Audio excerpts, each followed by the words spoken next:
Mesdames, Mesdemoiselles et Messieurs, bonjour. Je me présente Yannick Seyer. Je suis polytechnicien en nouvelles technologies de l'information et de la communication. Aujourd'hui, je voudrais vous présenter un cours de chimie, à savoir de thermodynamique, dédié au calcul de la chaleur de réaction. Je vous souhaite un excellent cours à tous.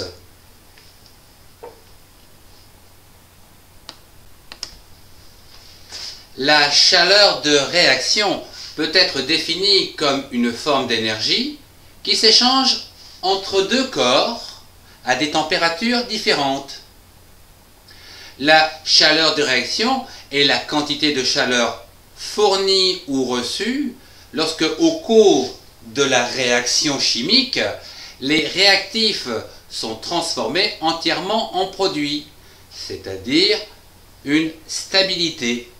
En effet, j'ai pris de l'eau à 60 degrés plus de l'eau à 40 degrés.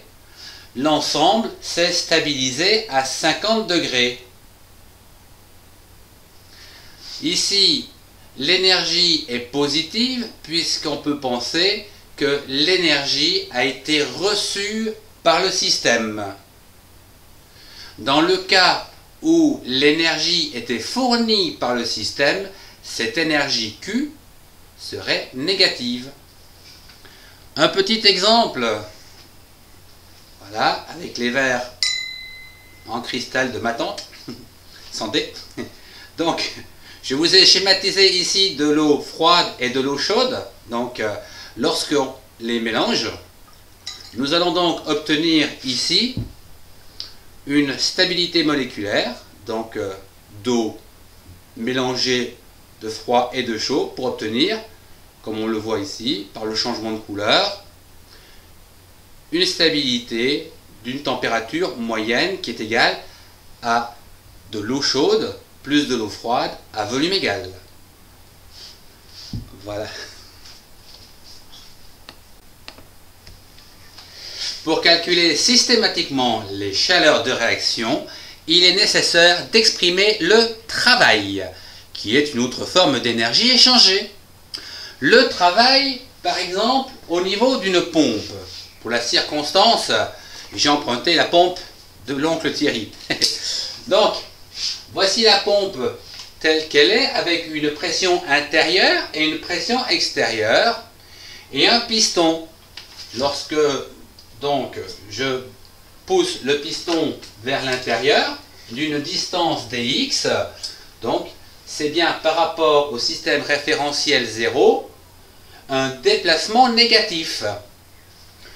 Voyons à présent comment on va pouvoir calculer ce travail. Nous allons donc prendre un élément de travail, dW. Il est égal à quoi? Eh bien, nous avons une pression ici extérieure, donc on est bien d'accord que le travail sera égal à une pression extérieure qui est exercée sur une paroi, une surface. Donc, il va falloir la multiplier donc, par une surface.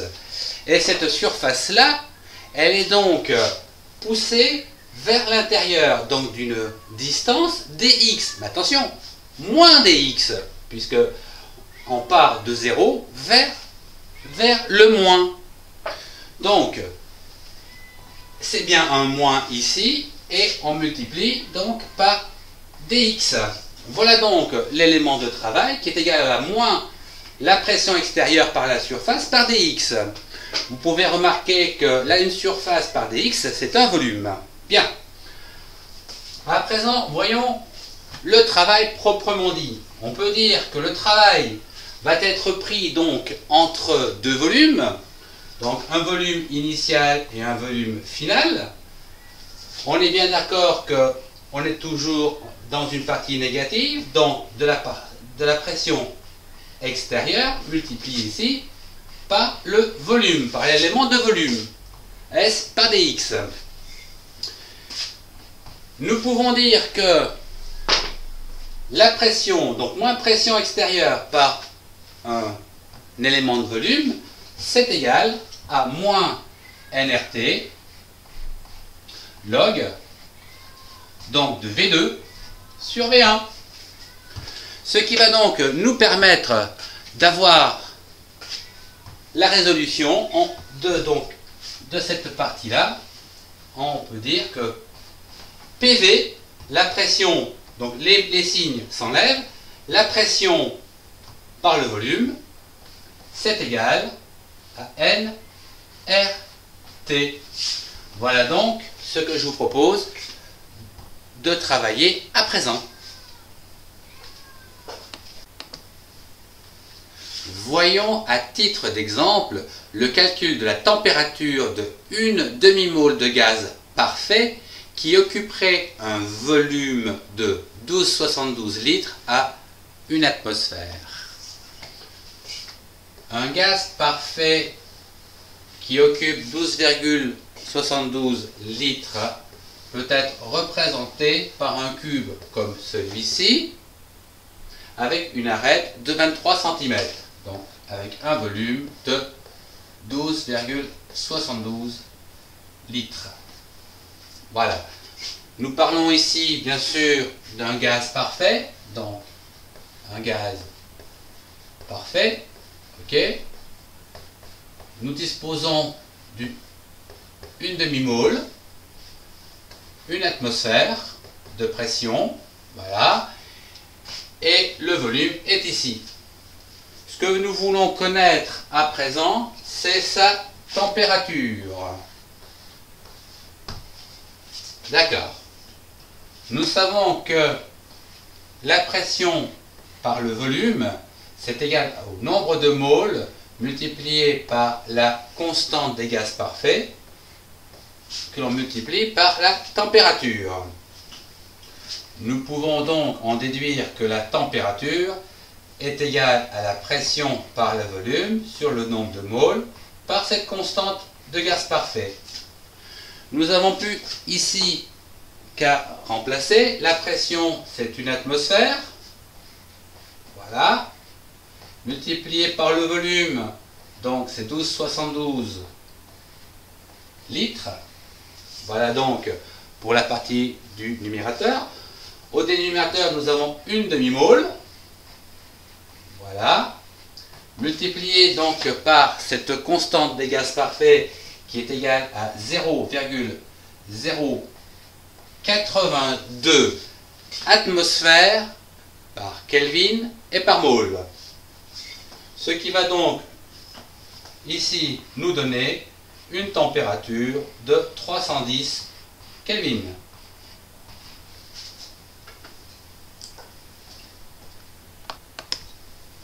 Je voudrais terminer par un dernier exemple, le calcul de la température de 4,4 g de neige carbonique qui fournissent 2,24 litres. À savoir à une atmosphère, donc vous avez 4,4 g de neige carbonique qui fournissent 2,24 litres de CO2. Ce qui peut être représenté par un cube comme celui-ci avec 13 cm d'arête pour faire 2,24 litres environ. C'est bien sûr qu'une représentation schématique. Pour calculer la température, nous savons que l'équation paramétrique PV est égale à nRT. Voilà. Et que la température sera bien sûr égale à la pression par le volume divisé par le nombre de moles et bien sûr la constante des gaz parfaits. Il ne reste plus qu'à remplacer. La pression, nous avons vu que c'était une atmosphère. Facile. Quant au volume, c'est 2,24 litres. 2,24 litres. Voilà donc pour la partie nominateur. Au dénominateur, nous devons calculer le nombre de moles.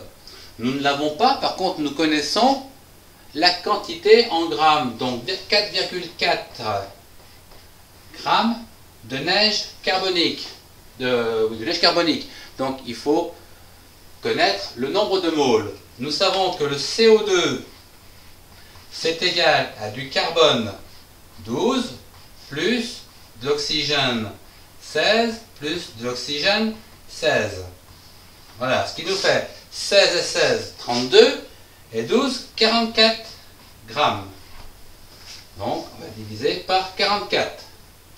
Et nous avons ici le nombre de moles. À présent, nous rajoutons R, qui est égal, lui, à 0,082 atmosphères par Kelvin par mole, ce qui va nous donner une température finale qui est égale à 273 Kelvin.